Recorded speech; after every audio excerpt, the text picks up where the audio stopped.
လုပ်တော့ကြီးရဆိုလို့တော့ကောင်းမှုတော့မယ်ရှုပ်ခင်းနေတော့ရမ်းလှတယ်အပျော်စီးလေးတွေရှိရဟိုးမှာဒီမျိုးရဲ့အထင်ကြီးကတရားတစ်ခုဒီတရားကတော့ဟိုဘက်နဲ့ဟိုဘက်မြစ်ကိုဒီမြစ်ကလေးကို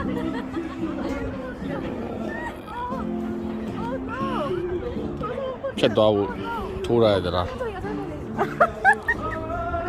ဟိုမှာပန်းပြေလို့ရနော်အောက်မှာလည်းတက်ကွဲတယ်ချူရာလုပ်ဒီလိုတမျိုး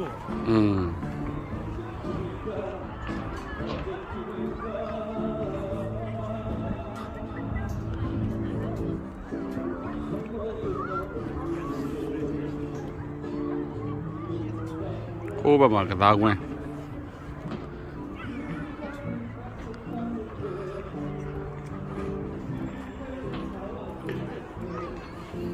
ကဲ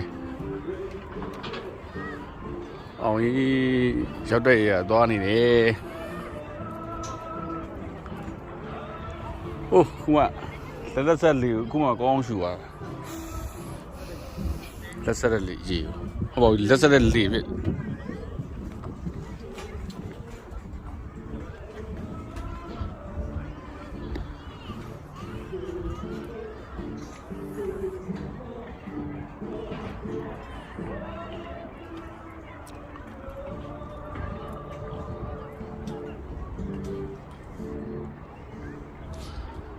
ဘောလုံးကွင်းလည်းရှိတယ်ဘတ်စကတ်ကွင်းလည်းရှိတယ်